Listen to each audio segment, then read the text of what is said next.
睡觉。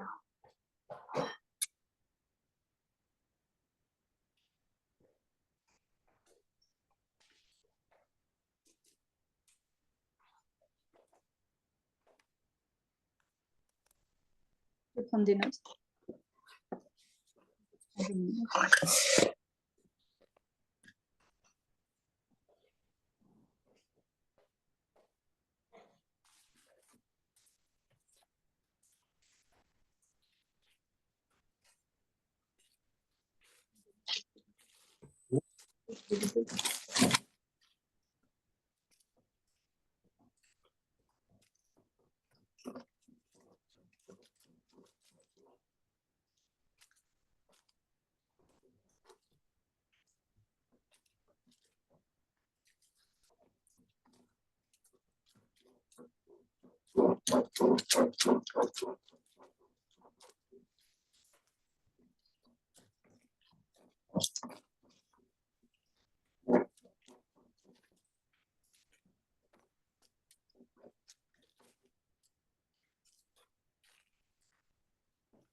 Bonjour à ceux qui sont déjà là.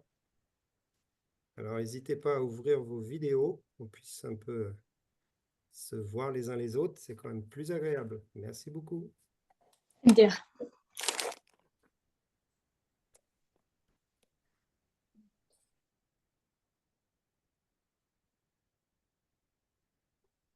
Bonjour, bonjour, Évangéline, Cécilia, Coucou. Bonjour. Philippe, Nathalie. Bonjour, bonjour, bonsoir. Bonsoir.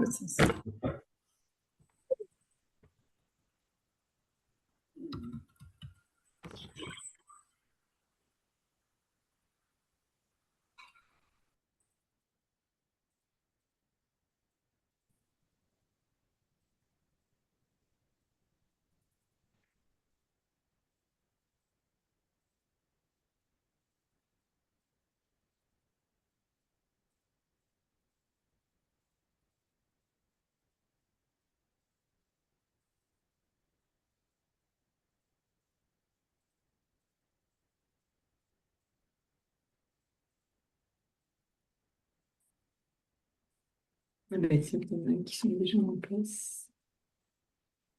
Il est fermé.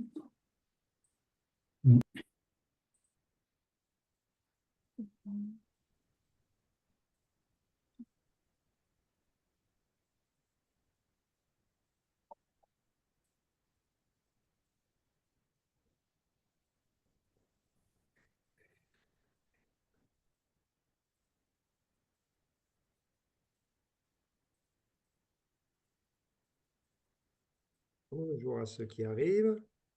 Cyril, Yoann.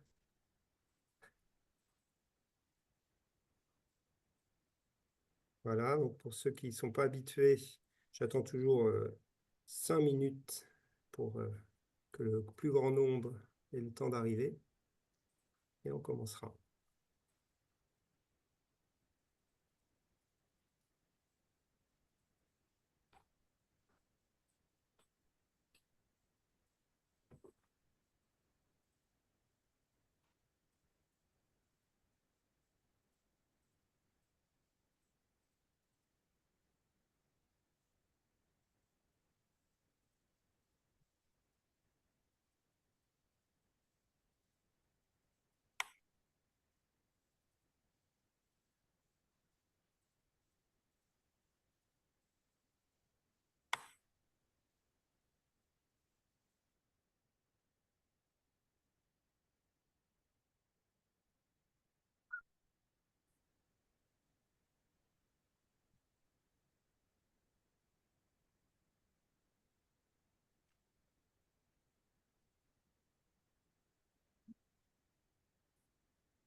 Bonsoir à tous, bonsoir Nicolas. Bonsoir Olivier. Bon, je vais désactiver le son.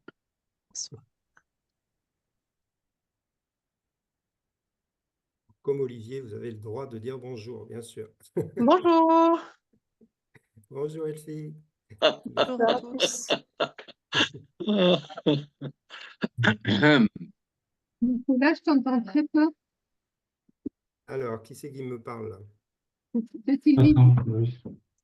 C'est Sylvie. Ben, je ne sais pas quoi te dire. Les autres, vous m'entendez?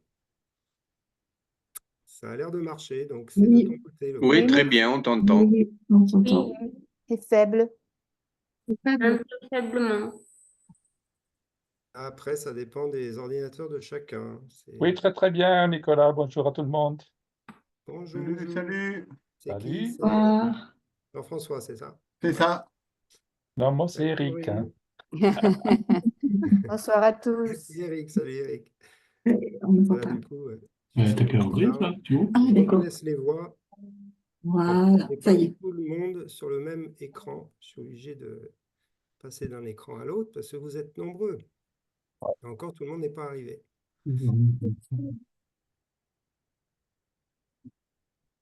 Voilà, alors de préférence, c'est bien de mettre la vidéo, sauf si bien sûr vous êtes dans l'incapacité de présenter votre tête ou votre chambre. Mais c'est quand même plus convivial pour moi d'avoir des visages.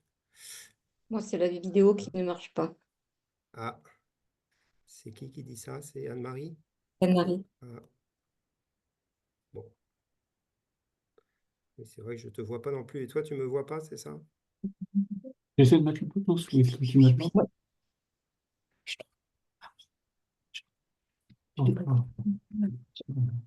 Vas-y. Voilà.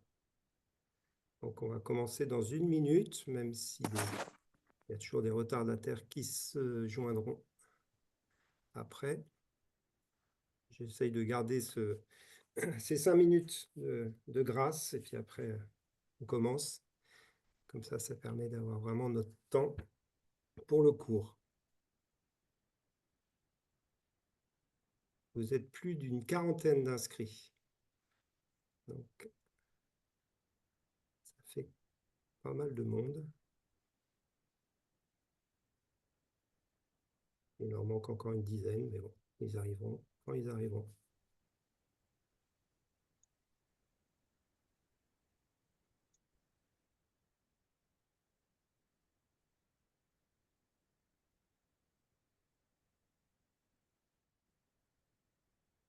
Voilà, eh bien écoutez, on va commencer ce cours de théologie johannique.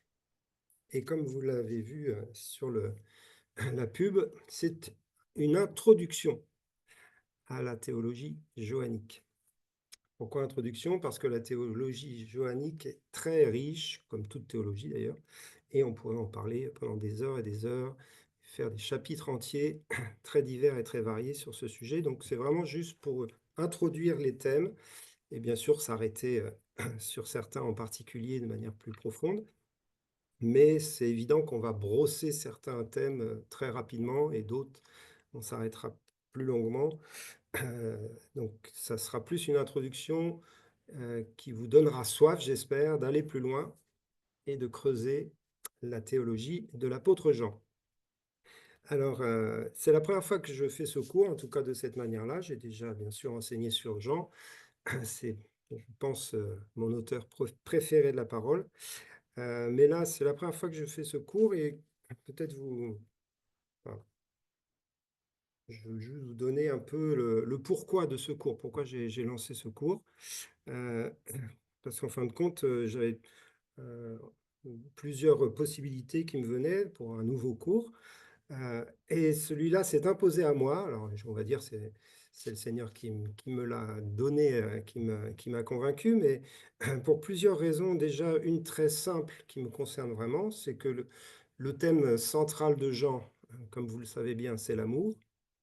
Et c'est un peu un de mes thèmes préférés dans la vie chrétienne et dans la connaissance de Dieu.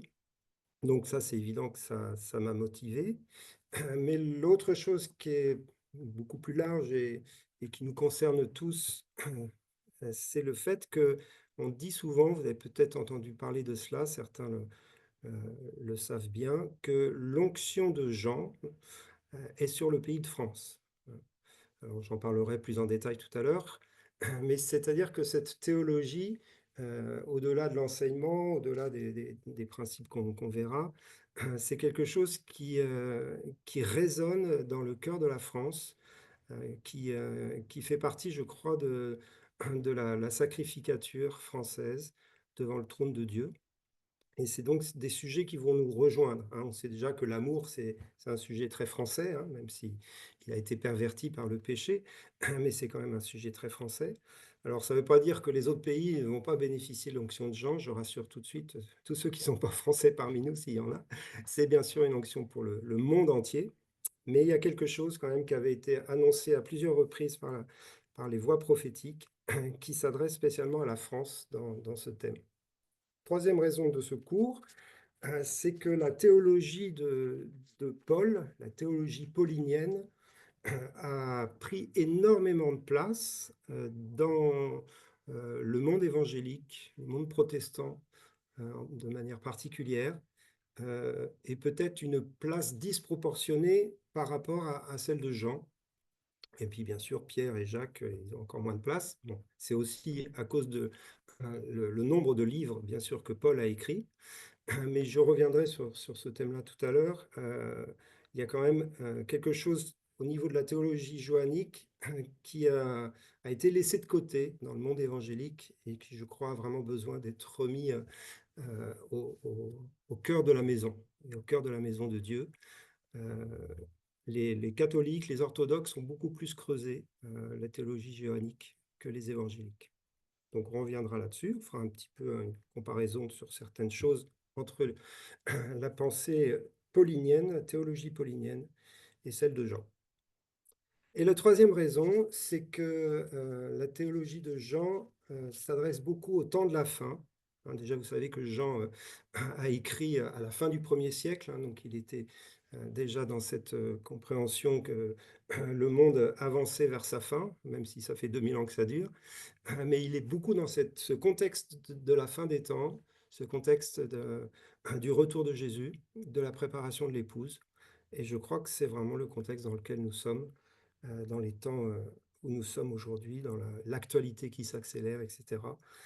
Et donc, c'est une quatrième raison pour laquelle j'ai fait ce cours et pour laquelle aussi je pense que je creuserai encore plus pendant des années, en fin de compte, cette théologie. Là, on est juste sur l'introduction et peut-être je reviendrai vers vous, ou en tout cas ceux que ça a intéressé, pour aller plus loin ensemble dans certains des thèmes que Jean aborde.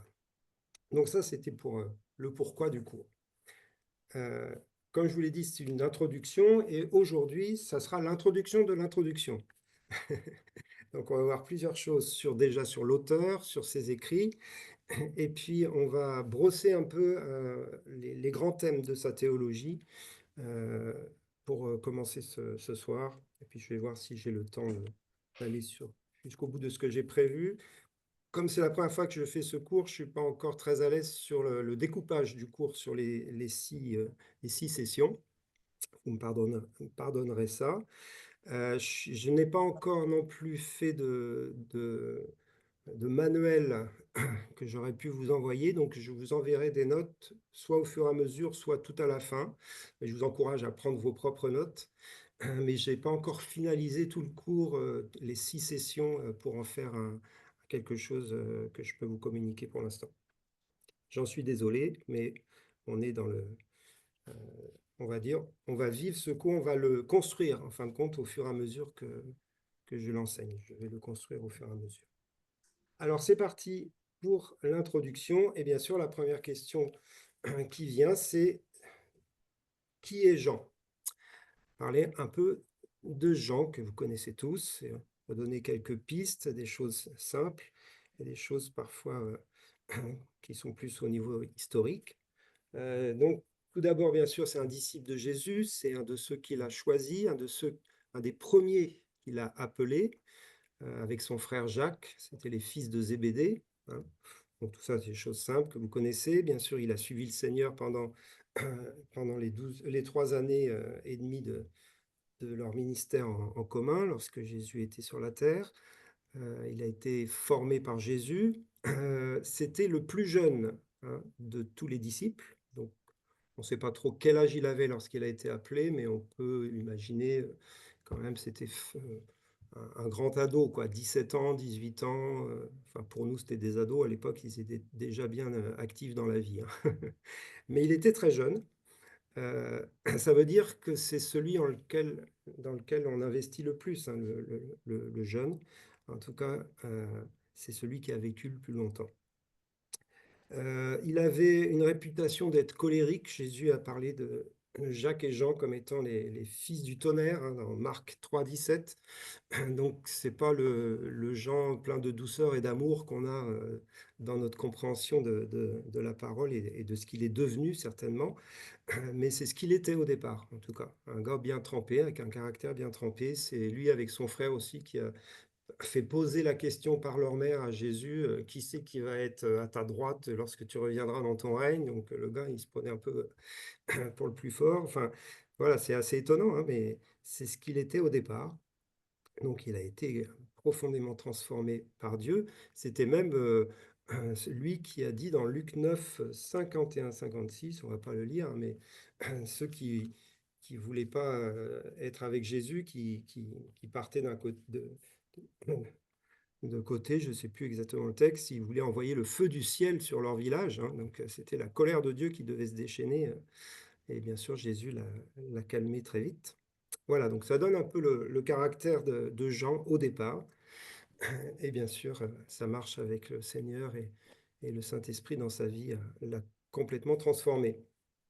Il a une place particulière dans la troupe des disciples. Il fait partie des 3 que Jésus va mettre à part, vous le savez, les 3 qui vont vivre des expériences particulières et plus riches avec Jésus. Donc c'est Jean, Jacques et Pierre, ou Pierre, Jacques et Jean, plutôt dans ce sens-là, qui sont un peu les futurs leaders aussi.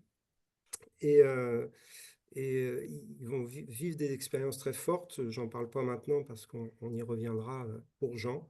mais ça veut dire quand même qu'il était préparé, faisait partie de ceux que Jésus préparait pour avoir une place prépondérante pour la fondation de l'Église et pour la suite de l'histoire, hein.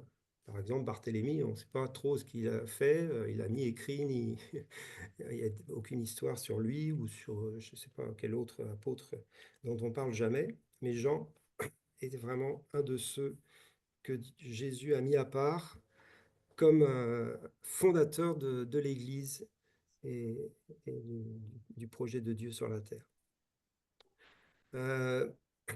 Jean était apôtre, puisqu'il fait partie des 12, mais il a été très connu ensuite, après plusieurs années, comme étant le docteur. C'était Jean le docteur, on reviendra là-dessus. C'est pour ça qu'on parle de théologie johannique, hein. Comme la théologie paulinienne, Paul était un docteur également, même si c'est également un apôtre. Mais donc, ça veut dire quoi? Ça veut dire que Jean était un enseignant qui avait une capacité d'enseigner tout le conseil de Dieu d'une manière très large et de fonder l'Église dans une révélation de Christ qu'il a posée pendant une cinquantaine d'années, hein, facilement. On reviendra un peu sur sa vie.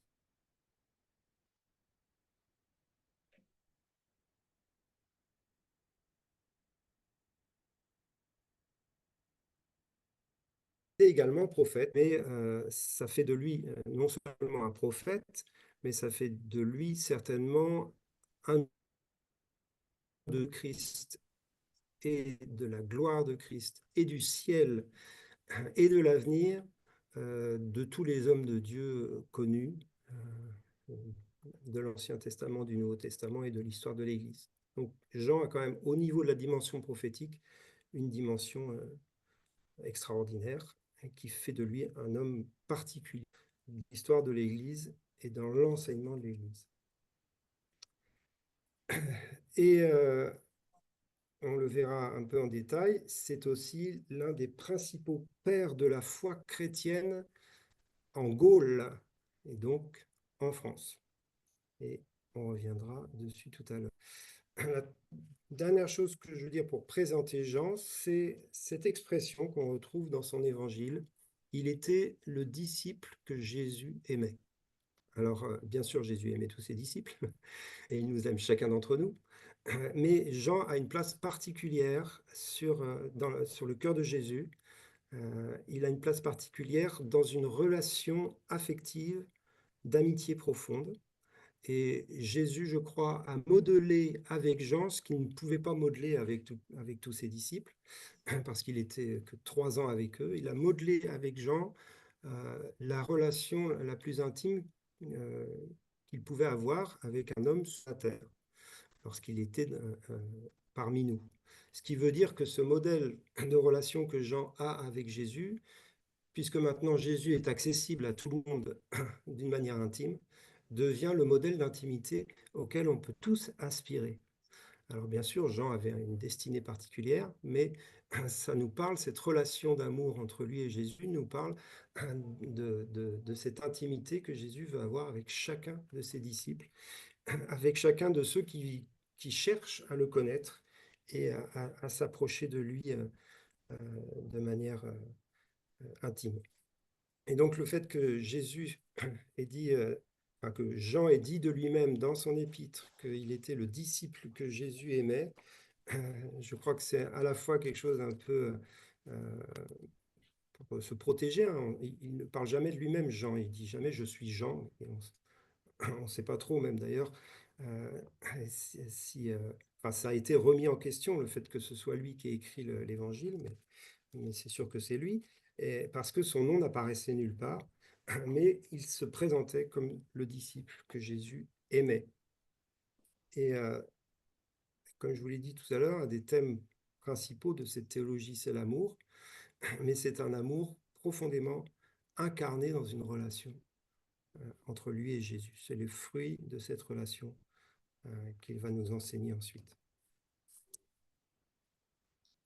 Alors, un petit peu d'histoire, un petit peu d'historique. Déjà sur la rédaction de ces textes, vous le savez, donc Jean a écrit un évangile, 3 épîtres et une apocalypse. C'est quand même intéressant. Alors, ça ne fait pas beaucoup de textes, mais ça fait quand même 3 textes très différents dans des registres littéraires différents, puisqu'il y a un évangile, et dans l'évangile, il y a des dialogues, il y a les discours de Jésus, il y a des textes différents. Un évangile est toujours très riche, surtout celui de Jean, on y reviendra. Ensuite, il y a des épîtres, hein, qui sont des lettres écrites aux églises dont Jean s'occupait, parce que Jean avait la responsabilité d'accompagner des églises. Et ensuite, il y a l'Apocalypse. Donc, on est à la fois dans du récit, de la doctrine, de la révélation, de la prophétie. On a, en fin de compte, beaucoup de types différents littéraires dans les écrits de Jean. On a même plus que les 3 épîtres, puisqu'il y a aussi les 7 lettres aux églises dans l'Apocalypse, qui sont également des épîtres. Donc, vous voyez, il y a une richesse d'écrits, une richesse de style littéraire. Et vous savez que dans l'herméneutique et dans l'exégèse et dans l'interprétation des écrits, pour fonder une doctrine, pour fonder une vérité, il faut quand même qu'elle apparaisse dans plusieurs endroits dans la parole de Dieu. Et c'est encore plus fort lorsqu'elle est confirmée dans des styles littéraires différents. C'est-à-dire si elle est dans un texte de doctrine, si elle se retrouve confirmée dans un récit et en plus dans un texte poétique ou prophétique, ça prend encore plus de force. Et du coup, les thèmes variés et riches de Jean sont souvent retrouvés dans des styles littéraires différents. Ça, c'est pour l'aspect un peu technique des choses. Mais on s'arrête quelques instants sur cet évangile qui est quand même un texte extraordinaire. Donc l'évangile de Jean, le 4e évangile, vous savez qu'il est très différent des 3 autres. Les 3 premiers évangiles, ce sont les évangiles synoptiques, qui, en fin de compte, n'ont pas été écrits en même temps. Ils sont des auteurs différents, mais ils reprennent beaucoup c'est presque, certains textes sont presque des copier-coller, hein, vous l'avez tous remarqué, même si ça reste 3 évangiles différents. Il raconte souvent les mêmes récits, il redonne les mêmes paroles de Jésus, etc., avec quelques nuances, avec heureusement des histoires un peu parfois différentes, bon, et puis avec des objectifs différents. Je n'ai pas le temps de parler des synoptiques, mais les synoptiques sont un tout, il faut les étudier ensemble, hein. Ils ont leur richesse, mais on peut les prendre en parallèle, on peut prendre les textes des synoptiques en parallèle pour faire des études. Mais l'évangile de Jean est radicalement différent. Là, on sort complètement des 3 synoptiques, dans le style littéraire, dans la construction même de l'évangile, et dans le rapport que nous fait Jean des enseignements que Jésus a donnés. C'est-à-dire que la plupart des choses que l'on trouve dans l'évangile de Jean ne sont pas dans les synoptiques. Donc c'est vraiment un autre regard complémentaire d'une richesse incroyable qui fait la force, hein, de cet évangile de Jean et qui fonde aussi cette théologie johannique dont on parle. Parce que l'évangile de Jean commence par son prélude, hein, son introduction, qui est un texte fondamental de la foi chrétienne, et c'est un texte théologique. On n'est pas là dans un texte de l'évangile, on n'est pas dans un récit, même s'il y a un peu de récit, on est dans quelque chose de voulu par Jean pour communiquer des vérités fondamentales théologiques. Et on reviendra bien sûr sur le prélude de l'évangile de Jean plus tard. Mais donc ça fait de cet évangile un évangile très fort. Il est aussi un évangile qui s'adresse au monde grec, hein. Il est écrit en grec, il n'y a pas d'araméen dans l'évangile de Jean, il est écrit en grec dans un grec très littéraire. D'ailleurs, parfois on ne comprend pas pourquoi le texte de l'Apocalypse est dans un autre style grec que le texte de l'Évangile. Et ça fait des polémiques qui existent encore aujourd'hui. Il y en a qui disent que ce n'est pas le même Jean qui a écrit l'Apocalypse que celui qui a écrit l'Évangile, parce que ce n'est pas le même style. Le style de l'Évangile est très philosophique, et c'est un style de grec ancien qui avait pour cible de s'adresser aussi au monde grec et au monde intellectuel grec, hein.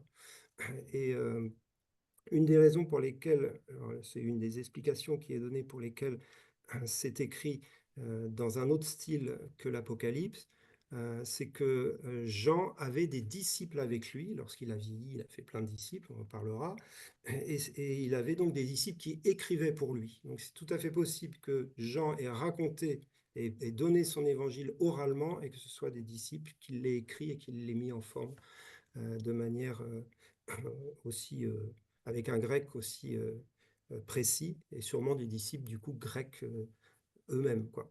Donc c'est une des possibilités, alors que l'Apocalypse aurait été écrit directement par Jean lui-même. C'est une des réponses possibles.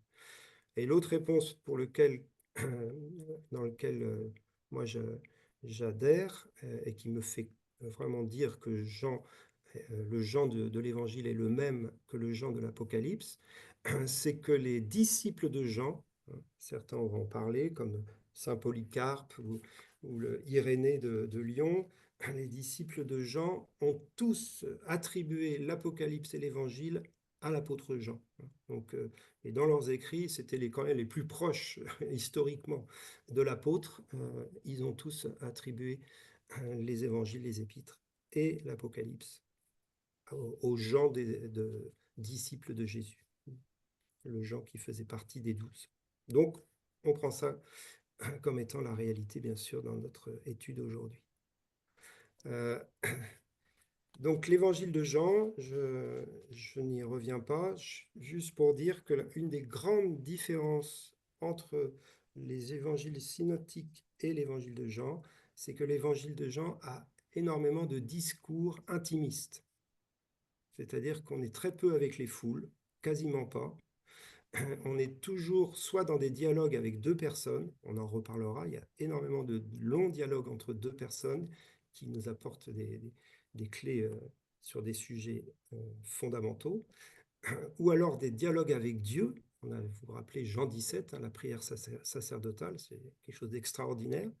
Donc l'intimité même de Jésus avec son Père, on l'a dans Jean. On n'a pas du tout ça dans les autres évangiles. Donc des dialogues intimistes aussi longs avec ses disciples, bien sûr dans la chambre haute. Tous les textes de la chambre haute, à partir de Jean 13 jusqu'à Jean 16, touchent des sujets éminemment profonds et importants qui ne sont pas répertoriés dans les évangiles synoptiques. Ça, c'est de l'intimité entre Jésus et les 12. On est autour de la table pour le dernier repas. Et c'est juste extraordinaire ce qui est donné dans ces évangiles, dans ces dialogues, ces enseignements de Jésus dans l'intimité. Donc, c'est quand même le critère principal. L'évangile de Jean, c'est l'évangile de l'intimité, de la relation. On continue un peu avec l'histoire. L'apôtre Jean, je vous l'ai dit, a fait beaucoup de disciples. Il s'est installé à Éphèse après avoir beaucoup travaillé à Jérusalem, en Samarie. Ensuite, il a été jusqu'à Éphèse et là, il est resté très longtemps jusqu'à sa mort en Asie mineure, pardon. C'est de là qu'il a été à Patmos, une petite île pas loin de la côte turque d'aujourd'hui. Donc, il s'est installé à Éphèse avec Marie, la mère de Jésus. Ils vivaient ensemble. Et Jean était à la fois dans une dimension apostolique, il tournait sur au moins les 7 églises d'Asie mineure que l'on trouve dans l'Apocalypse. Il s'occupait de ces églises-là, mais il n'a jamais eu un rôle d'évêque dans une église, comme l'évêque d'Éphèse. Après, il y avait des évêques un peu partout. Lui, il était dans cette maison de Marie, là, c'est la tradition qui dit ça, on n'a pas énormément de documents, mais les gens venaient à lui et les gens venaient de partout pour écouter, se mettre au pied de l'apôtre Jean pour écouter ses enseignements et il a formé énormément de disciples qu'on a appelés ensuite les Johanniens. Et les Johanniens, on retrouve ça dans l'histoire, c'est-à-dire qu'à la fin du 1er siècle, il y avait les disciples de Jean, et au début du 2e siècle, qui s'appelaient eux-mêmes disciples de Jean, Johanniens, et qui s'étaient donné pour mission de communiquer, de divulguer la théologie de Jean, la doctrine de Jean, l'enseignement de Jean. Hein, donc c'était vraiment un courant d'enseignement qui a porté du fruit dans l'Église à la fin du 1er siècle et au début du 2e siècle. Et c'est comme ça que cet enseignement est arrivé jusqu'en France. Alors les thèmes principaux de cet enseignement des Johanniens, hein, c'est ceux qu'on verra bien sûr pendant ces 6 cours, donc je ne vais pas vous les lister maintenant, on en verra, on fera un peu une liste tout à l'heure si on a le temps. Mais ces disciples ont été jusqu'en France, avec l'un d'entre eux qui s'appelle Polycarpe, qui lui était directement, excusez-moi, il n'a pas été en France, mais Polycarpe qui était directement disciple de Jean, pardon, que je ne m'en mêle pas. Jean, disciple de Jésus, Polycarpe, disciple de Jean. Donc, lui, il a vraiment été formé par Jean. C'est un de ses disciples les plus connus. Il est né en 69, il est mort en 155. Il a été évêque de Smyrne, en Asie mineure, donc une des 7 églises de l'Apocalypse.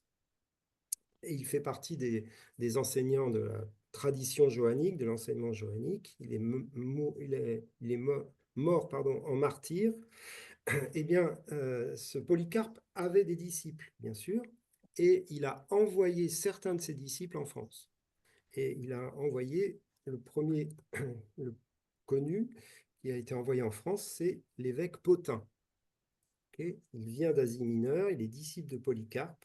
Il arrive comme missionnaire en Gaule au milieu du 2e siècle. On n'a pas une année précise. Lui, il est né en 85. Bon, vous aurez tout ça quand je vous enverrai les feuilles, et il est mort en 177. Et c'est le premier évêque de Lyon et de Vienne. Et on n'est pas très sûr pour les dates, mais la plupart des historiens disent que ce serait le premier évêque connu de France. C'est-à-dire qu'avant lui, il n'y avait pas eu d'évêque installé en Gaule, en tout cas. Ce n'est pas encore la France, bien sûr. Donc c'est le premier évêque connu de France, évêque de Lyon et de Vienne. Il est très connu, l'évêque Pothin, parce qu'il a fait partie de ce qu'on appelle les martyrs de Lyon. À l'époque, il y a eu les persécutions, les grandes persécutions, et sous Marc Aurèle, qui était empereur de Rome à cette époque-là, en 177, donc il y a eu une persécution très forte à Lyon. Et bien sûr, celle qui est la plus connue parmi les martyrs de Lyon, c'est Blandine, qui a résisté dans la fosse, qui a été martyrisée à Lyon avec l'évêque Pothin, et je ne sais plus combien ils étaient les martyrs de Lyon, bon, on ne va pas faire l'histoire maintenant. Mais lui, c'était donc un disciple de Polycarpe, disciple de Jean, qui enseignait donc la doctrine johannique en France. Et après lui, celui qui l'a remplacé à Lyon, c'est Irénée, Saint Irénée. Il est né en 130 et il est mort en 202, donc ça couvre la fin du 2e siècle. Et lui aussi, il a été élevé à Smyrne, il venait d'Asie mineure, donc lui aussi c'est un missionnaire, disciple de Polycarpe, johannien. Il arrive en Gaule en 175, il devient le 2e évêque de Lyon, et ce qui est fantastique et qui nous montre combien la théologie johannique est importante en France, il devient le premier docteur occidental, du monde occidental, à écrire une théologie systématique. Il y en avait déjà qui ont commencé cela en Asie, etc., ou en Afrique du Nord, mais lui, il fait ça en Gaule, à Lyon, et il devient donc un théologien très connu qui fonde l'Église des Gaules. Sa théologie fonde l'Église des Gaules, et c'est un johannien, lui également, très connu à Lyon. Si vous allez à Lyon, on parle beaucoup de Saint Irénée là-bas. Et il va favoriser une expansion de la foi en Gaule. Il va être vraiment dans un rôle apostolique. Il enverra des missionnaires partout. Il y en a plusieurs qui ont été fondés par lui, notamment à Valence, à Besançon, etc. L'enseignement de saint Irénée est fondé bien sûr sur les enseignements de Jean et de toute la Bible, hein. Ils ont aussi étudié le reste. Mais le mot-clé de l'enseignement de saint Irénée, qui revient beaucoup et qui est une des clés de l'enseignement de Jean, c'est l'incarnation. L'incarnation, Dieu devient homme. La gloire de Dieu, c'est l'homme. C'est une citation de saint Irénée. Peut-être vous avez déjà entendu cette phrase. La citation, je vais vous la lire, elle est un peu différente. La gloire de Dieu, c'est l'homme vivant, et la vie de l'homme, c'est la vision de Dieu. Donc là, j'ai plein de paroles de saint Irénée. Et ça résume quelque chose qui va tout à fait dans la théologie johannique. La gloire de Dieu, c'est l'homme. Et un des versets qui m'a marqué de manière très forte dans l'évangile de Jean, c'est lorsque Pilate amène Jésus pour être crucifié, hein, et il dit cette phrase toute simple: « Voici l'homme ». Et ça résume la théologie de l'incarnation, quoi. C'est-à-dire qu'il est l'homme, il est la fin du premier Adam, il est le nouvel Adam, il est l'homme qui va être puni à la place des hommes, il est aussi l'homme nouveau, qui est la perfection de la gloire de Dieu, et en plus cet homme, c'est Dieu. Donc là, on est vraiment au cœur de la révélation de l'incarnation, on y reviendra. Voici l'homme, et c'était pour Irénée un des fondements de son enseignement, le salut de l'homme pour la gloire de Dieu, et puis la transformation de l'homme à l'image de Dieu. Et ça, c'est toute la théologie de saint Irénée. Je peux vous lire une ou deux autres citations qui m'ont marqué. Le Verbe de Dieu a habité dans l'homme. Donc, vous voyez, le Verbe de Dieu, c'est une expression totalement johannique, hein. Le Verbe de Dieu a habité dans l'homme et s'est fait fils de l'homme pour accoutumer l'homme à saisir Dieu et accoutumer Dieu à habiter en l'homme selon le bon plaisir du Père. Je vous enverrai ces citations, hein. Ça veut dire quoi? C'est-à-dire qu'ils font vraiment une espèce d'équilibre, et Jean est comme ça, entre Dieu qui s'est fait homme pour que l'homme, pas devienne Dieu bien sûr, mais que l'homme soit transformé à la gloire de Dieu, quoi. Donc c'est Dieu dans l'homme et l'homme en Dieu, hein. Et on revoit bien sûr les enseignements de Jean 15, le cep et le sarment: demeurez en moi, je suis en moi, vous serez en vous, et moi en vous, et vous en moi. C'est toute cette question de l'union qui est traitée par Jean et que saint Irénée va développer aussi dans sa théologie. Une autre citation de saint Irénée: la main de Dieu a créé ta substance. Donc là, il s'adresse à nous, à toi. La main de Dieu a créé ta substance. Elle te revêtira d'or pur au-dedans et au-dehors. Donc la main de Dieu te revêtira d'or pur au-dedans et au-dehors. Et elle te parera si bien que le roi lui-même sera épris de ta beauté. C'est juste magnifique, hein. Cette citation-là, elle est juste magnifique. Donc c'est Dieu qui nous façonne avec son or pur à l'intérieur et à l'extérieur. Donc corps, âme, esprit, hein, tout est transformé par l'or pur de Dieu. Pourquoi? Pour que le Seigneur lui-même soit épris de notre beauté. Et donc là, on voit bien sûr la fiancée qui se prépare, les noces de l'agneau, enfin, il y a tout dans cette petite citation de saint Irénée, la transformation de nos vies, la radicalité aussi de cette transformation, où on devient vraiment image de Dieu par la gloire de l'Esprit en nous. Et ça, c'est saint Irénée. Dernière citation: Jésus-Christ notre Seigneur, lui qui, à cause de son surabondant amour, s'est fait cela même que nous sommes, afin de faire de nous cela même qu'il est. Toujours le même principe, mais à cause de son surabondant amour. J'aime beaucoup cette expression, c'est pour ça que je vous la lis. Un amour surabondant. Nous, on parle parfois d'amour extravagant, surabondant. On est vraiment dans les expressions qui parlent de cette révélation de l'amour du Père et de l'amour de Jésus pour nous, dont Jean était porteur. Donc voilà pourquoi on dit que l'onction de Jean est attachée à notre pays, à cause de cette théologie, à cause aussi de ces premiers missionnaires qui ont fondé la théologie française.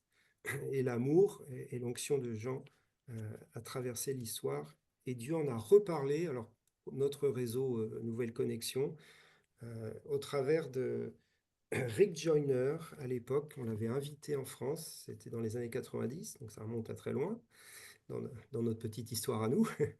Et il avait vraiment annoncé ça, ça a été très fort. On était à côté de Montauban, à Bressol. Il avait annoncé que l'onction de Jean était sur la France et revenait sur la France. Il avait parlé de cette histoire et a dit elle revient sur la France de manière très forte pour la préparer à la fin des temps, au temps de la fin. C'était Rick Joyner qui avait dit ça. Pour ceux qui le connaissent, c'est un prophète américain. Avant d'aller plus loin dans Jean, petite référence à l'Ancien Testament. La question de où est-ce qu'on voit cette onction de Jean dans l'Ancien Testament, je me suis posé cette question en préparant le cours, bien sûr. Et pour moi, d'un seul coup, ça a été une évidence toute simple. Le type de Jean et de l'onction de Jean dans l'Ancien Testament, c'est David. Pour plusieurs raisons. Déjà son nom, David, ça veut dire le bien-aimé. Donc, le disciple que Jésus aimait, David, le bien-aimé de Dieu, le bien-aimé du Père. Et puis, dans la vie de David, et aussi dans ce qu'il a partagé, il y a des similitudes avec les thèmes et avec l'onction de Jean et avec le ministère de Jean. Donc, premièrement, c'est un intime de Dieu. Quand David est choisi, il est choisi, il était berger, mais il était surtout chantre de l'Éternel, avec sa cithare, composé des psaumes. Avant même d'être roi, c'est un adorateur, c'est un intime de Dieu. Donc l'adoration, l'intimité sont dans la vie de David, comme dans la vie de Jean. Et ensuite, il a une relation profonde d'amitié et d'alliance avec Jonathan.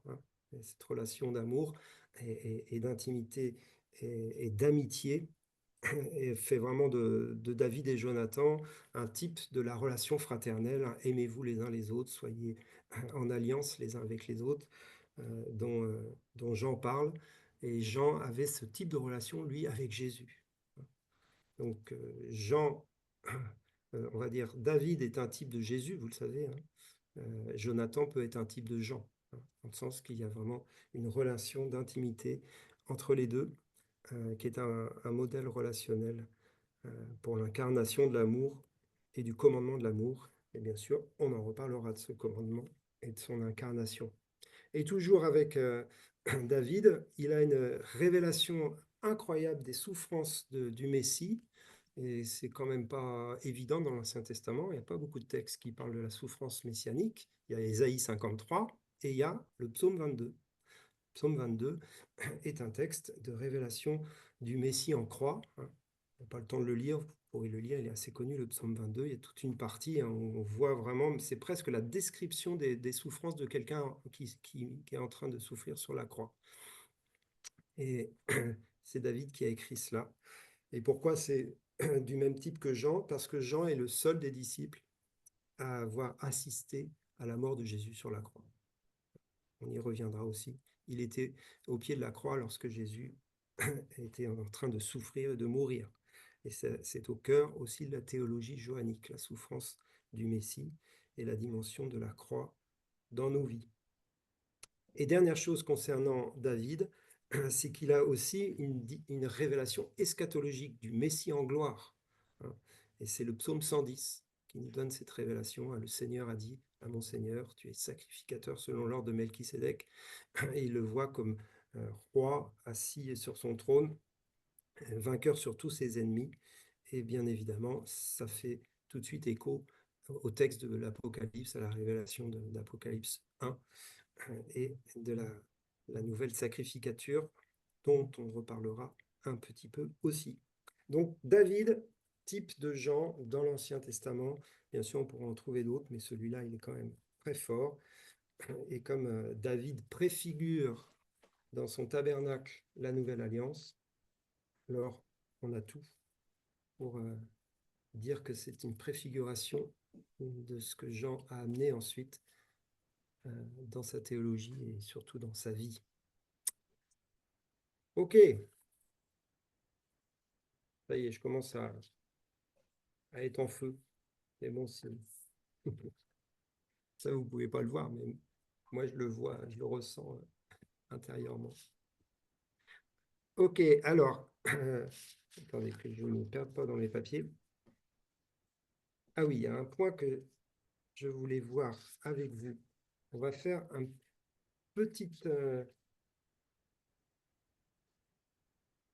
rapidement, on va comparer la théologie paulinienne et la théologie de Jean. Je dis rapidement parce que c'est pas le thème de ce cours, mais c'est juste pour appuyer ce que je vous ai dit en introduction, que la théologie paulinienne avait envahi le monde évangélique et avait structuré l'Église évangélique, ce qui est très bien. Hein. Et dans tout ce que je vous dis là, je ne remets pas Paul et sa théologie en question ou pour minimiser ce que Paul a apporté. Paul a apporté des choses essentielles et fantastiques et je suis le premier à enseigner ce que Paul enseigne, mais ça a influencé énormément notre théologie, bien sûr, et sur des thèmes très précis, Jean a un autre regard, un autre apport que Paul, qui va compléter Paul, qui va, on va dire, c'est comme s'il regardait le sujet par une autre perspective, avec un autre regard, qui complète Paul, qui n'annule pas ce que Paul enseigne, bien évidemment, mais il faut les deux. En fin de compte, c'est ça. Il faut absolument avoir les deux pour avoir la totalité de la compréhension sur certains des thèmes. Et parfois, on a trop enseigné uniquement ce que Paul disait. Vous allez voir qu'il y a des thèmes où Paul en parle tellement que, évidemment, on est obligé de prendre ce que Paul va dire. Mais si on met de côté ce que Jean dit, il nous manquera quelque chose. Et notamment pour nous en France. Parce que Paul a fondé enfin, il n'a pas fondé, pardon. L'Église évangélique a été fondée beaucoup sur la théologie paulinienne. Et vous savez que c'est une théologie qui a été fondée beaucoup dans le monde anglophone, germanophone, beaucoup plus que chez nous en France. En France, il y a eu bien sûr quelques réformateurs et quelques évangéliques, mais on est beaucoup sous l'influence du monde anglophone, et c'est très bien. Mais la théologie johannique n'a pas beaucoup influencé le monde anglophone, moins que notre culture. Alors, quelques points. Déjà, première chose, l'enseignement de Jean est beaucoup plus intimiste et mystique. Jean, c'est pas un théologien qui fait de la doctrine, d'accord? Il nous apporte de la relation. Donc ça complète, bien évidemment. La doctrine, il faut les deux, mais il nous apporte de la relation, je l'ai déjà dit. Et il y a aussi toute une dimension beaucoup plus mystique qui est à trouver chez Jean. Bien sûr, il y a l'Apocalypse qui nous fait entrer dans cette dimension mystique, mais il y a aussi, on va dire, des choses à trouver chez Jean dans son évangile qui sont d'ordre mystique. Je vous cite juste un exemple. C'est quand même Jean qui rapporte ces paroles où Jésus dit « Si vous si ma chair, si vous ne buvez mon sang, vous n'avez pas la vie en vous-même. » Cherchez chez Paul ce genre de truc, vous n'allez pas trouver. C'est pas grave. Mais là, on est dans du mystique, c'est-à-dire qu'on est dans quelque chose où il faut aller derrière les paroles pour trouver la signification en esprit de ce que Jean nous donne. Il faut aller creuser au-delà du texte, en fin de compte. Donc, c'est une manière d'enseigner qui est différente chez Jean. Autre chose aussi, c'est toute la dimension de l'amour. Alors, Paul parle aussi de l'amour, bien évidemment. Hein, il y a des textes magnifiques et on a le plus beau texte connu, c'est 1 Corinthiens 13. Sauf que Jean va nous parler de l'amour dans la relation. Okay, tandis que Paul insiste beaucoup plus de l'amour dans le caractère. Si vous lisez 1 Corinthiens 13, vous n'avez pas trop de trucs relationnels là-dedans. Vous avez vraiment du caractère. Vous avez même des trucs, l'amour est pur, il est patient, enfin c'est les fruits de l'esprit en fin de compte, hein, qui remet dans l'amour, ce qui est très bien, mais il est pas dans la relation d'amour. C'est plus soyez amour, ayez un caractère d'amour, ce qui est très fondamental, évidemment. Tandis que Jean, lui, il part sur aimez-vous les uns les autres comme je vous aime. Et donc, du coup, il nous parle de relations entre nous. Et puis, il va modeler ces relations, bien sûr, dans l'exemple que nous avons entre Jésus et ses disciples, et Jésus et le Père. Je continue. Un autre thème qui est... alors, attendez, je dis je continue, mais j'ai pas mon... Je l'avais écrit. Voilà. J'ai perdu le thème. Un autre thème, oui, ça y est. C'est l'approche du péché et de la sanctification. Jean est beaucoup plus direct, beaucoup plus carré, on va dire, dans ce texte. Il va nous dire des choses comme, par exemple, celui qui est né de Dieu ne pêche plus. OK. Paul, lui, il va nous écrire Romains 7, quoi. Toute la guerre contre la chair, je fais le bien que je ne veux pas, je ne fais pas le bien que je veux, je fais le mal que je ne veux pas. Enfin, vous connaissez Romains 7. Donc, tout un combat de sanctification contre le péché qui aboutit bien sûr à Romains 8, à une victoire. Mais on est là certainement dans quelque chose d'extrêmement complémentaire. C'est souvent expliqué par les théologiens sur l'histoire de Paul comparé à l'histoire de Jean. Paul a énormément de culpabilité dans sa vie puisqu'il était persécuteur de l'Église. Il se nomme lui-même le plus grand des pécheurs, le pire des apôtres. Enfin, il est toujours en train de se rabaisser. Jean ne se rabaisse pas, lui. Jean, c'est le disciple que Jésus aimait. Et il n'a pas du tout cette même conscience du péché. Donc, du coup, leur renseignement est différent. Et on a besoin des deux. Parce qu'il y a certaines fois, on est dans le cas de Paul et dans d'autres fois, on est dans le cas de Jean. Mais Jean nous amène quelque chose, on le verra, qui nous parle de perfection, enfin, qui nous parle de quelque chose qui a l'air à la fois beaucoup plus simple, mais qui n'est pas du tout simpliste, mais qui est beaucoup plus simple. Paul, parfois, il faut se tordre les neurones. Paul, Jean, c'est tellement simple qu'on ne sait pas trop quoi faire avec, quoi. On le verra dans les épîtres. Celui qui est né de Dieu, eh bien, il a vaincu le monde, il ne pêche plus, euh, il est dans la foi, tout va bien, quoi. Il a basculé de l'autre côté, hein. Euh, et on le verra, euh, Jean enseigne beaucoup par contraste, hein. Et Paul, lui, il est plus dans les explications doctrinales, et on a besoin aussi de ça. Voilà. Et le gros sujet, bien évidemment, qui est très différent et qui a influencé le plus la théologie, comme je vous l'ai dit, évangélique, c'est le sujet de l'Église.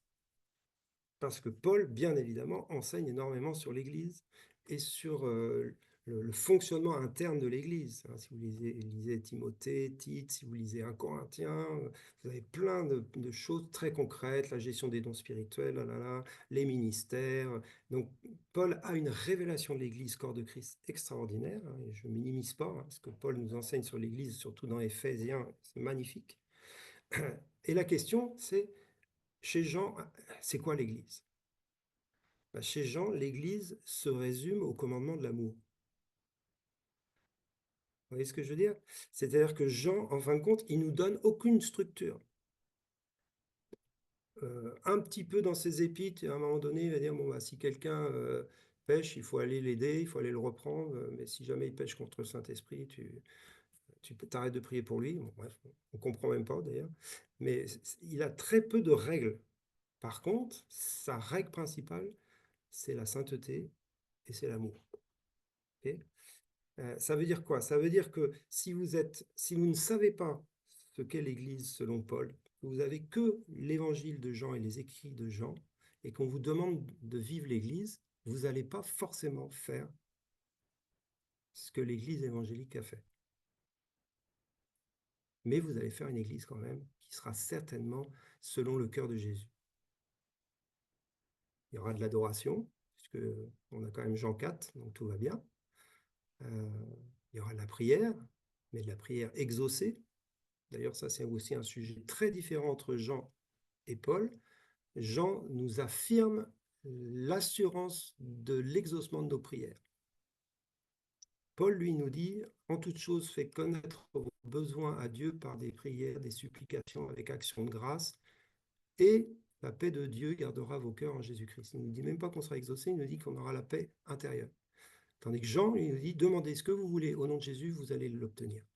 Bon, bref, c'est complémentaire. Il nous faut les deux. Mais vous voyez, c'est très radical chez Jean.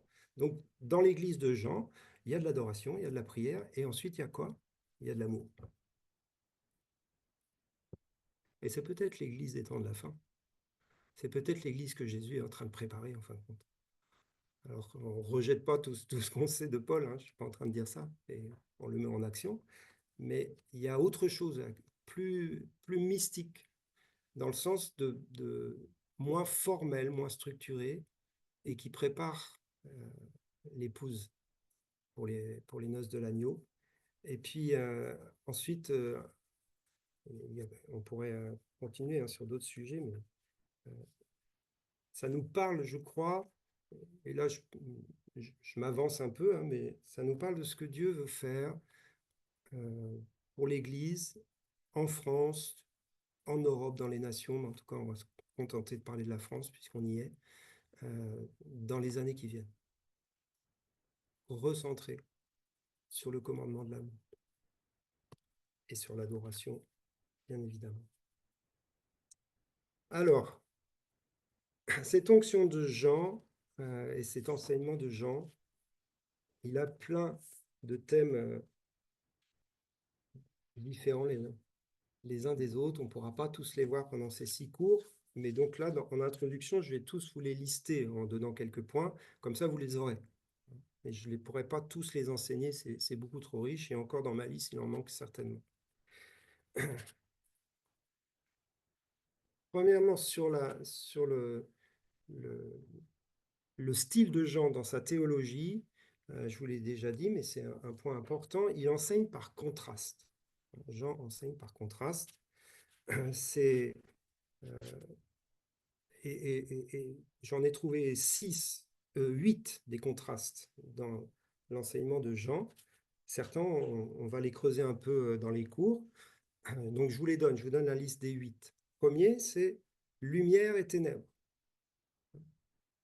Un contraste très clair qui revient à la fois dans l'Évangile et dans les Épîtres, la lumière et les ténèbres.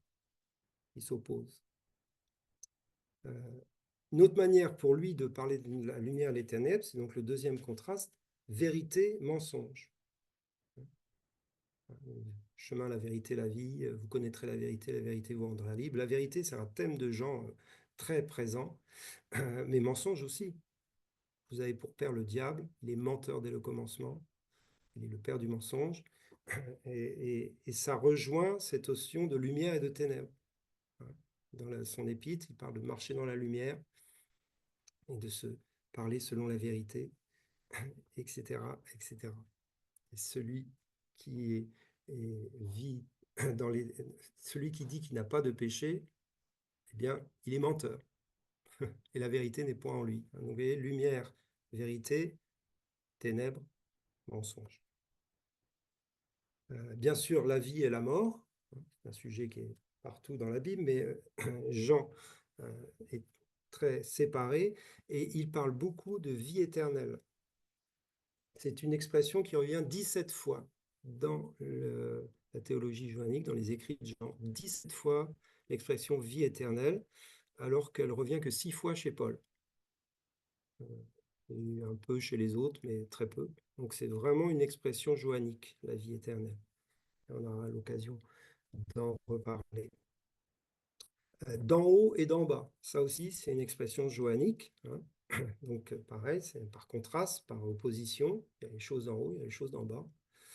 Paul utilise ça également, mais davantage chez Jean.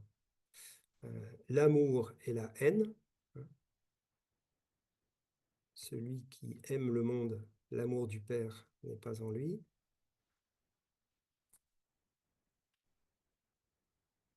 La grâce et la loi, et ça, bien sûr, Paul aussi. et le royaume et le monde. Royaume et le monde. Vous n'êtes pas du monde. Mon royaume n'est pas de ce monde. Alors, le mot royaume est peu utilisé par Jean, par contre, mais le mot monde revient souvent. Okay. Et le dernier, c'est esprit et chair, mais pas comme Paul, pas de la même manière que Paul. La chair, Paul, alors vous savez que dans la théologie de Paul, la chair peut être utilisée comme étant le corps, mais aussi comme étant le principe du péché qui agit dans le corps. Okay. Tandis que quand Jean utilise le mot chair, c'est toujours le corps. Donc c'est pas forcément négatif. Ce qui est né de la chair est chair, ce qui est né de l'esprit est esprit. Mais là, il n'est pas en train de dire que ce qui est né de la chair est péché. Il dit que ce qui est né de la chair est chair, c'est-à-dire c'est le corps, c'est la première naissance physique, matérielle. Ce qui est né de l'esprit est esprit. Donc là, je crois que je vous ai donné les 8. Après, deuxième grand thème de Jean, enfin grand thème, une manière de présenter la révélation de Dieu, c'est le Dieu qui est. Donc, vous savez, je suis celui qui suis. C'est le nom de Dieu, Yahweh, dans l'Ancien Testament. Eh bien, Jean va faire parler Jésus. Donc, c'est Jésus qui parle de Dieu en utilisant Dieu est. Et Dieu est parole. Là aussi, j'en ai 7. Dieu est lumière. Dieu est vérité. Dieu est amour. Dieu est Père. Dieu est Fils. Et Dieu est Esprit.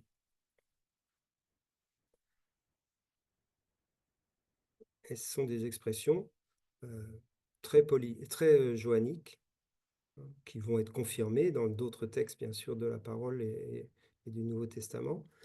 Mais chez Jean, c'est vraiment une expression très forte. On y reviendra. Jésus lui-même va utiliser le « je suis » de Dieu. Hein. Avant qu'Abraham fût, « je suis ». Et il va utiliser cette expression, je crois, 10 fois pour parler de lui. Je suis la lumière du monde, je suis le chemin, la vérité, la vie, je suis le pain de vie, je suis... Il y en a plein. Donc le « je suis » est très important chez Jean. Et bien sûr, c'est le nom de Dieu. Mais ça veut dire quoi? Ça veut dire que chez Jean, l'identité est essentielle. Je suis, ça nous parle de l'identité. J'existe, c'est une chose, mais je suis, nous parle de le Dieu qui se révèle et de qui il est. On est plus dans la notion d'être que de faire chez Jean. D'ailleurs, les miracles, les œuvres surnaturelles dans l'évangile de Jean, il n'y en a que 7. Il n'y a que 7 miracles qui sont donnés dans l'évangile de Jean, qui sont très, très précis, très décrits. C'est souvent dans des histoires bien précises. On connaît le premier miracle, hein, l'eau changée en vin, etc. Donc il n'y en a que 7. Ils sont utilisés pour révéler qui est Dieu. Dans les synoptiques, il y a des miracles partout, des délivrances, c'est dans tous les sens, et c'est magnifique aussi. Mais on ne prend pas le temps de décrire le miracle, on ne prend pas le temps de passer du temps avec qu'est-ce que les gens ont dit sur le miracle, etc. Tandis que Jean, il prend du temps avec les personnes autour du miracle. Hein.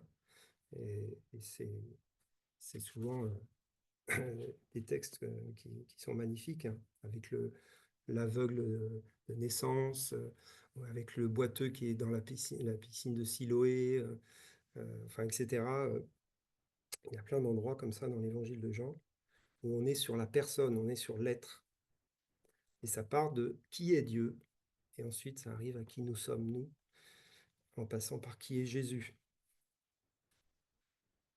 Les « je suis » de Jésus, vous les aurez dans la feuille que je vous enverrai, et je vous les liste. Le pain de vie, la lumière du monde, la porte des brebis, le bon berger, le Fils de Dieu, la résurrection, la vie, le chemin, la vérité, la vie, le cep et le roi. Je suis roi. Jésus va dire à Pilate, je suis roi. Ensuite, quatrième grand thème, c'est justement les dialogues intimistes de Jésus. Dialogue intimiste, on pourrait y passer des heures sur chacun de ces dialogues. On en verra certains. Et là aussi, je vous fais la liste, vous les connaissez bien.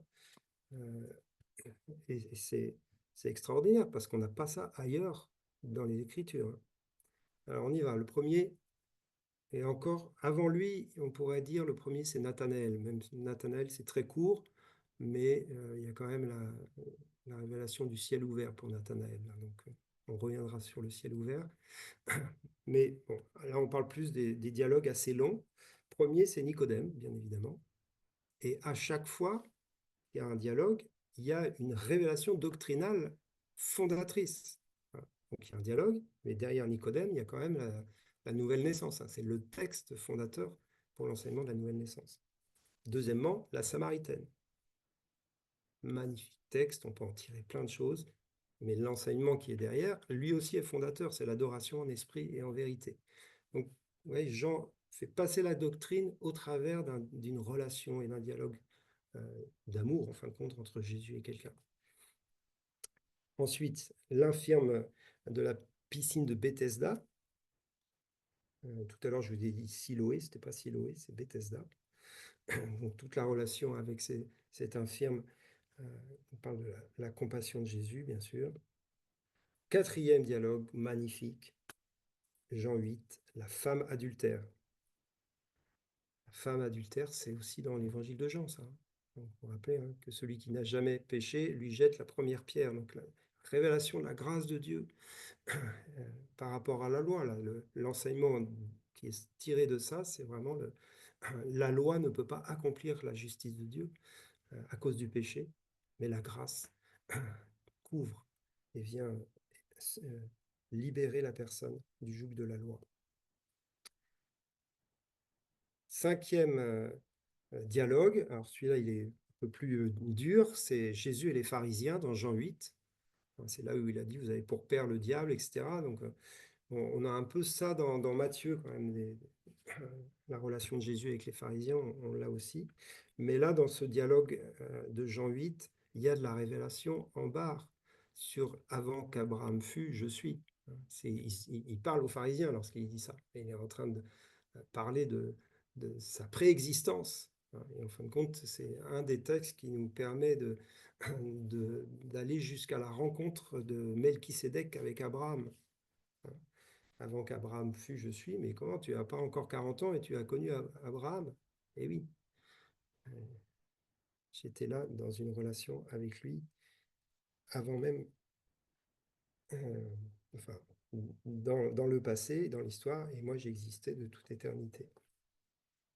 On continue avec l'aveugle de naissance, Jean 9, qui donne la responsabilité du péché, pardon, qui ne fait pas le lien entre le péché, ni des parents, ni de la personne, et la maladie ou la souffrance ou l'infirmité. Parce qu'eux, ils veulent absolument, puisqu'il est aveugle de naissance, c'est à cause de ses parents qui ont trop péché, que lui est aveugle, etc. Et Jésus brise ça en parlant de la gloire de Dieu. Il va guérir l'aveugle.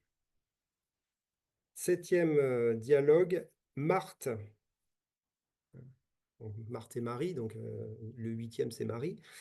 Mais Marthe, quand même, c'est un dialogue important, hein, parce que c'est à Marthe qu'il va révéler et qui va dire « Je suis la résurrection et la vie hein. ». Si celui qui croit, si tu crois, tu verras la gloire de Dieu. Donc avec Marthe, il y a du lourd. Hein. C'est pas juste Marthe qui fait la vaisselle, quoi. C'est Marthe qui a la révélation de Jésus, la résurrection et la vie. Bien sûr, Marie, hein, qui est au pied de Jésus. Alors, on ne sait pas si en Jean 12, c'est la même, mais c'est l'histoire bien connue de Marie qui brise son parfum au pied de Jésus, hein, qui est redonnée dans d'autres évangiles. On ne sait pas si c'est la même histoire à chaque fois, mais en tout cas, dans Jean, elle apparaît dans Jean 12, et ça nous parle du parfum de l'adoration, de la vie brisée et offerte, sacrifiée pour le Seigneur. Et on continue, bien sûr, avec les dialogues, en tout cas les enseignements dans la chambre haute. Jésus et les 12, ça commence avec le lavement des pieds, hein, en Jean 13, et ça va jusqu'à Jean 15 avec le cep et les sarments. Et j'en ai parlé tout à l'heure, un dialogue extraordinaire d'enseignement d'une profondeur inégalée ailleurs dans les évangiles, hein. Je vous l'ai dit déjà aussi, dixièmement, c'est le dialogue avec le Père ou la prière de Jésus avec son Père dans Jean 17, prière sacerdotale, qui est longue, hein, et qui nous apprend beaucoup de choses. Le thème principal de cette prière, c'est la gloire, hein. Il y a d'autres thèmes, il y a l'unité aussi qui est là, mais la gloire de Jésus et la gloire de Dieu. Onzièmement, on a un discours, pardon, un dialogue de Jésus avec quelqu'un du monde, entre guillemets, avec une autorité, c'est donc Pilate. Mais il est assez long, le dialogue entre Jésus et Pilate, ça revient à plusieurs reprises. Et il y a cette question de Pilate, hein, qu'est-ce que la vérité? C'est là aussi où Jésus dit qu'il révèle qu'il est roi, hein, mais il précise que son royaume ne vient pas de ce monde, son royaume vient d'en haut. Donc il y a des enseignements très forts dans le dialogue avec Pilate, qui se termine par « Voici l'homme » dont je vous ai parlé tout à l'heure. Et on finit avec le dialogue magnifique de la réhabilitation de Pierre dans Jean 21. Avec ce retour de Pierre qui a renié le maître, et le maître le rétablit en lui parlant d'amour, m'aimes-tu? Alors prends soin de mes agneaux, prends soin de mes brebis. Et c'est sur la grâce de Dieu et sur le fait qu'il y a toujours une seconde chance lorsqu'on s'est cassé la figure. Avec Jésus, on peut revenir parce qu'il y a une relation. Pierre, m'aimes-tu? Et jusqu'avant Pierre, d'ailleurs, on aurait pu citer Thomas, parce qu'il y a aussi quelque chose qui se vit avec Thomas. Alors, c'est très court, mais par contre, c'est dans le contexte de la résurrection, et c'est l'évangile de Jean est l'évangile qui nous décrit le mieux, je trouve, et le plus détaillé, la résurrection de Jésus et ses apparitions en tant que ressuscité avant qu'il soit élevé dans la gloire. Donc, vous voyez, les dialogues intimistes qui apportent de la doctrine, de la théologie. C'est ça qui est extraordinaire. On rentre en fin de compte dans la relation de Jésus avec les gens et on en ressort avec de la doctrine. C'est juste incroyable, quoi. Il n'y a que Jean pour faire ça. C'est juste magnifique. Je continue. Alors là, on arrive plus dans les thèmes qui sont centraux dans la théologie johannique. Certains, je vous en ai déjà parlé, mais là, on va les lister. Premier grand thème, théologie de l'incarnation. La parole a été faite chair. Jean 1, 14. Le nombre de versets clés que nous connaissons par cœur, qui sont dans l'évangile de Jean, c'est juste phénoménal. Bon, le verset le plus connu de la Bible, il est dans Jean, car Dieu a tant aimé le monde, hein, Jean 3, 16. Mais à chaque fois qu'on s'arrête sur des versets dans Jean, c'est des versets c'est comme des punchlines, quoi, des trucs qui ont fait 2000 ans d'histoire, hein. Donc la parole a été faite chair et elle a habité parmi nous, pleine de grâce et de vérité. Nous avons contemplé sa gloire, la gloire du Fils unique venu du Père. Jean 1, 14. Et ça, c'est la théologie de l'incarnation. Alors bien sûr, elle est partout, chez tous les disciples, chez tous les apôtres, chez Paul aussi, hein. Mais on y reviendra pour Jean, c'est un fondement aussi qui fonde le commandement de l'amour. Si tu aimes, tu vas prendre soin de ton frère dans ses besoins. Là, on est dans les épîtres. Donc, on est dans de l'incarnation aussi de la vie chrétienne chez Jean. Il est étonnant, Jean, parce qu'il est à la fois très mystique et à la fois très sur la terre. Et c'est ce qu'était Jésus. Et il parle dans l'introduction de son épître, hein, ce que nos mains ont touché, ce que nos yeux ont regardé, ont contemplé. Ça parlait de Jésus, hein, concernant la parole de vie. La parole, on l'a touchée, parce qu'ils ont touché un homme, et ça parle de l'incarnation. Venez et voyez, ça aussi c'est une expression de Jean, dans Jean 1, 39. Et ça nous parle d'aller voir là où vit Jésus. Hein, les disciples étaient invités à aller voir vivre Jésus. Et ça nous parle de l'incarnation. Et bien sûr, dans cette théologie de l'incarnation, il y a la résurrection du corps, bien évidemment. Jésus ressuscité, comme je vous le disais tout à l'heure, la description qui en est faite par Jean est assez incroyable. Hein. C'est lui qui dit à Thomas, mets tes mains dans mes mains, c'est bien moi, regarde, il y a les stigmates de la croix. Un esprit n'a ni chair ni os, comme vous voyez que j'ai. Tout ça, c'est dans Jean. La résurrection corporelle de Jésus est fondée sur l'évangile de Jean. Et toujours dans l'incarnation, les œuvres. Paul aussi parle beaucoup des œuvres, mais Jean également va en parler de manière précise. Vous ferez des œuvres encore plus grandes parce que je vais au Père. Deuxième thème fondamental dans la théologie de Jean, je vais aller plus vite maintenant, la croix. Hein, je vous en ai parlé tout à l'heure. Jean, le seul disciple au pied de la croix, il va parler de la gloire de la croix. C'est une expression qu'on trouve dans Jean 12, 23. Le temps est venu où il va être glorifié. Il va être glorifié par sa mort sur la croix. Et avec la croix, il y a le principe de la mort pour porter du fruit. Hein. Le grain de blé, si le grain de blé ne meurt, il reste seul. Mais s'il meurt, il porte beaucoup de fruits. Jean 12, 24. Et des versets qu'on connaît qui sont extraordinaires. Jean, c'est vraiment un chef-d'œuvre, hein, son évangile. De révélation, il trouve les mots. Enfin, c'est Jésus, bien sûr, qui parle. Il nous transmet les paroles de Jésus. Hein. Le principe du grain de blé qui ne meurt pour porter du fruit, c'est le principe de la croix, et du coup qu'on peut attribuer à nos vies principales, à chacune de nos vies. C'est pas que Jésus qui meurt sur la croix, mais c'est un principe de mort et de résurrection pour porter du fruit. Et bien sûr, dans l'Apocalypse, révélation de l'agneau, hein, et je vis un agneau comme immolé dès avant la fondation du monde. Hein. On est là dans la vision céleste de l'agneau, et c'est toujours la croix. Et dans ces épîtres, il va nous parler de donner sa vie pour ses amis. 1 Jean 3,16. Et d'ailleurs, c'est un petit clin d'œil à Jean 3,16. Jean 3,16, il donne sa vie pour nous. 1 Jean 3,16, on donne notre vie pour nos amis, pour nos frères. Et ça, c'est la croix aussi. C'est-à-dire qu'on est dans le don de soi et dans un amour qui va jusqu'au sacrifice. Thème essentiel. Encore un autre, le salut et la foi. Je n'ai pas le temps de le développer, mais Jean 3,16 nous donne le chemin du salut, hein, et le chemin du salut par la foi. Mais Jean ne le décortique pas comme le fait Paul.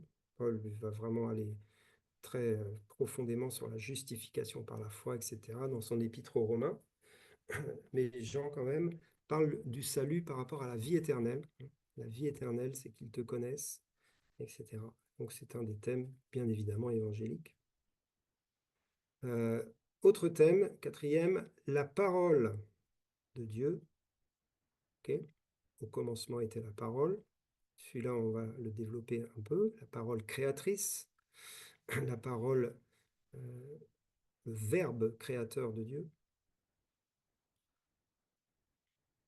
Autre thème, cinquième, la nouvelle naissance ou le nouvel homme, enfin la nouvelle naissance dans le sens que l'expression qui revient au-delà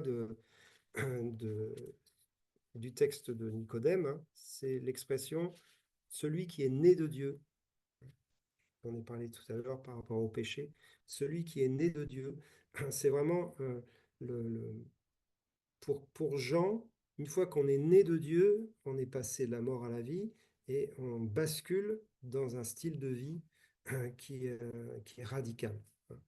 On y reviendra là-dessus, mais c'est la naissance d'eau et d'esprit qu'on trouve dans... Et vous savez, cette histoire de nouvelle naissance, elle n'est pas très, très développée par Paul non plus. Il y a juste un verset où Paul parle de la régénération par le baptême. C'est dans Timothée, hein, le baptême de la régénération. C'est la seule expression, il y a un verset où il parle clairement d'une régénération qui serait donc la nouvelle naissance. Mais ensuite, notre doctrine évangélique, par contre, là, du coup, ça tombe sur Jean, elle repose sur le texte de Jésus et Nicodème pour la nouvelle naissance. Et c'est donc un thème johannique. Mais après, c'est le fruit de cette nouvelle naissance qui est développé différemment chez Paul que chez Jean. Jean nous parle, en fin de compte, comme si tout était fait d'un seul coup.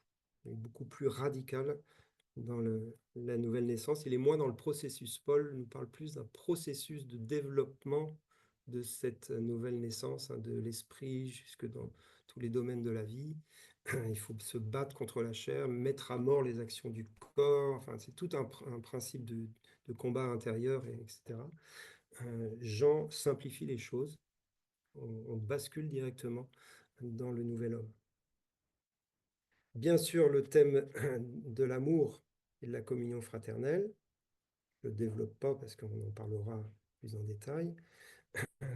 C'est le nouveau commandement, hein, de Jean 13, 34, 35. Je vous donne un commandement nouveau. C'est juste incroyable que les autres évangiles aient oublié de le dire quand même. Je n'arrive pas à comprendre ça. Il faudrait que je leur demande. Mais Jean, il nous rappelle que le commandement nouveau de la nouvelle alliance, c'est aimez-vous les uns les autres, quoi.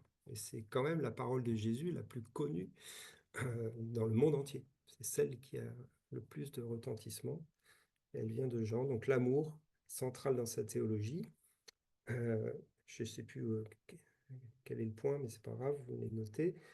Le prochain, ça va avec, c'est la révélation du Père. La révélation du Père et de la relation entre Jésus et son Père, elle est partout dans l'évangile de Jean. Et cette révélation du Père conduit à la révélation du Consolateur, hein. Donc le Paraclet, c'est aussi un thème fondateur de la théologie johannique. Bien sûr, Paul parle beaucoup de l'esprit d'adoption aussi, hein, donc c'est un thème aussi pour Paul, il n'y a pas de souci. Mais le mot consolateur, on le trouve que chez Jean.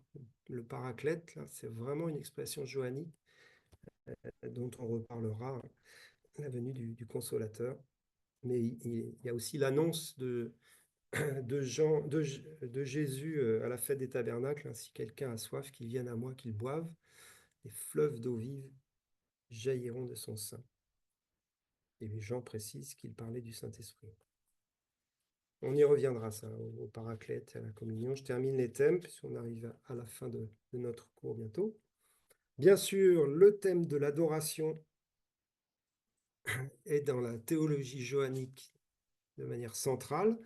Je dirais heureusement qu'on a Jean, parce qu'il n'y a pas grand-chose sur l'adoration dans les autres évangiles, il n'y a rien. Dans les épîtres, il n'y a quasiment pas grand-chose, hein. Édifiez-vous par des saints cantiques spirituels. Rendez grâce en toutes choses. Voilà, pas énormément de choses. Heureusement, on a un peu épître aux Hébreux, offrez des sacrifices de louange. Et après, on a le texte fondateur de Jean 4, Jésus et la Samaritaine.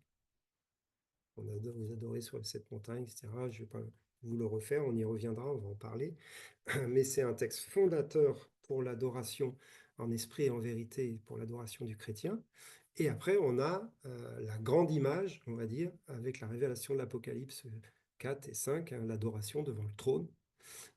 Et les anges, les êtres vivants et tout le monde, les anciens, se prosternent, et l'adoration céleste, éternelle, qui fait écho à cette adoration qui peut avoir lieu partout maintenant, en esprit et en vérité, puisque nous sommes nés d'en haut, que nous sommes en communion avec l'adoration du ciel.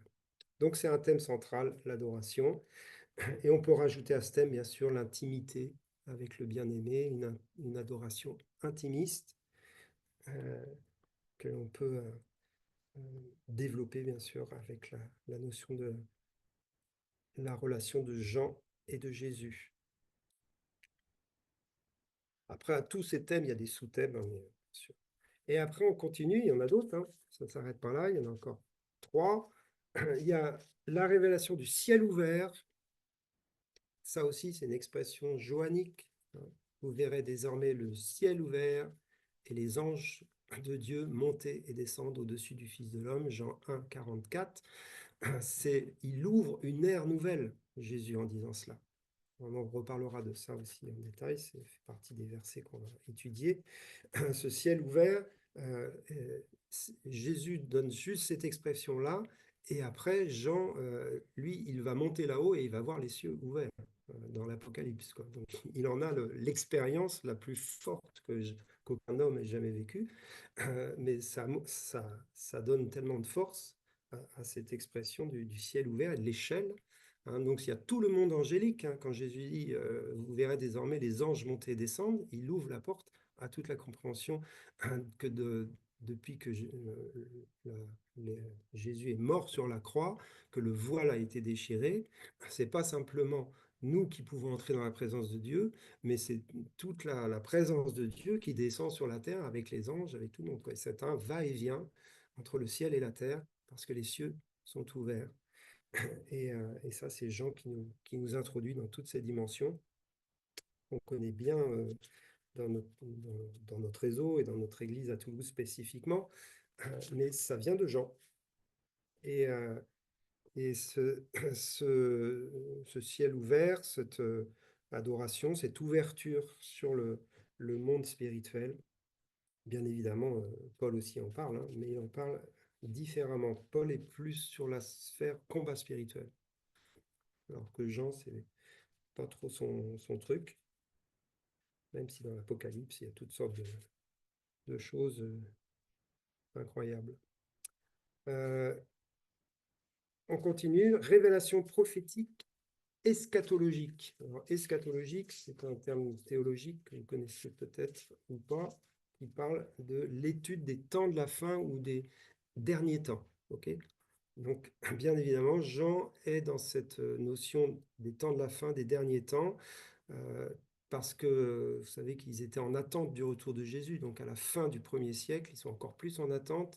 Et Paul parle des antéchrists, il parle des faux docteurs, il est dans ce combat. D'ailleurs, son évangile est aussi pour réfuter des hérésies qui sont très présentes à la fin du 1er siècle dans l'Église, notamment sur l'incarnation. C'est une des hérésies les plus fortes qui commence à venir, que Jésus n'était pas vraiment venu en chair, ou que la résurrection n'était pas vraiment faite dans un corps, etc. Donc ça, c'était des fausses doctrines qui ont beaucoup influencé le monde de l'époque, pendant des siècles d'ailleurs, et Jean combat cela par son enseignement, parce qu'il est dans l'attente imminente du retour de Jésus. Et bien sûr, son Apocalypse parle de ce retour imminent, et donc c'est le retour en gloire de Jésus et les jugements. Donc évidemment, dans les thèmes de Jean, il y a toute la dimension de l'Apocalypse. On n'étudiera pas, on n'aura pas le temps d'étudier l'Apocalypse sur tout l'aspect des jugements, etc. Je serais bien incapable de vous faire un cours là-dessus.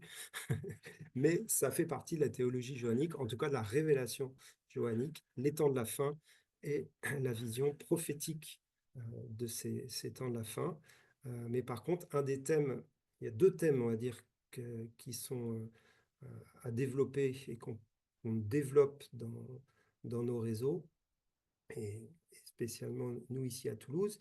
Il y a le thème de la préparation de l'épouse, qui est un thème eschatologique. Donc l'Église se prépare pour les noces de l'agneau, préparation de l'épouse, retrouver le premier amour, le parfum d'adoration, les parfums gaspillés, la nouvelle Jérusalem qui descend. C'est aussi l'épouse, vous savez, la nouvelle Jérusalem, des mystères. Donc ça, c'est un thème essentiel. L'Esprit et l'épouse disent « Viens ». L'Apocalypse et la Bible termine avec ce thème. Donc c'est Jean qui a un peu le mot de la fin quand même. Et le mot de la fin, c'est l'Esprit et l'épouse qui appellent le bien-aimé. Et un dernier thème, c'est bien sûr le trône. Là aussi, on est dans l'Apocalypse. Apocalypse 4, tout le chapitre. Et la sacrificature royale qui entoure le trône, mais qui commence aussi sur la terre. Et ça aussi, c'est un thème que Jean aborde. Donc, ça fait beaucoup de thèmes. C'est pour ça que Je vous les ai tous donnés, sachant qu'on ne va pas tous les voir dans les 5 cours qui nous restent. Je vous ai juste donné l'eau à la bouche pour des études plus développées, peut-être plus tard. En tout cas, on va toucher quand même pas mal de choses, mais je ne suis pas obligé de faire l'impasse sur certains thèmes pour être creuser plus ceux qu'on va étudier. Eh bien, il est exactement 20h59 et je vais donc m'arrêter à la fin de cette introduction de l'introduction. Voilà. Alors, juste pour ceux qui n'ont pas l'habitude de suivre mes cours, je ne fais pas de temps questions-réponses parce que c'est difficile quand on est nombreux surtout. Par contre, vous avez la possibilité de me poser des questions si c'est vraiment important pour vous par mail. Vous envoyez un mail à CT Formation, là où vous êtes inscrit, et on me transmettra la question. Ne me demandez pas de vous expliquer toute l'Apocalypse, je ne le ferai pas, mais c'est une question bien précise, soit sur un cours quand vous n'avez pas compris quelque chose, soit une question qui touche l'enseignement de Jean et qui vous avez besoin d'éclairage. Je n'ai pas réponse à tout, mais j'essaierai en tout cas de vous répondre. Voilà, eh bien écoutez, merci beaucoup. d'avoir été là ce soir. Vous pouvez ouvrir vos micros si vous voulez. Oui, Merci Nicolas. Merci, Nicolas. Merci beaucoup. Merci. Bon- Merci Nicolas. bonsoir À Nicolas, bientôt. bonsoir à toutes et à tous. Au revoir. Nicolas, bonsoir à tout le monde. Bonsoir à tout le monde. Bonsoir. Merci, Bye merci. bye. Bye. Je Au vais envoyer revoir. une question là, parce que j'ai une question, je vais l'envoyer. Eh ben voilà. Soyez bénis et bonne soirée à tout le monde. Merci. Merci. Merci. Bonne Merci. soirée à tous. Au revoir. Bonne soirée. Salut.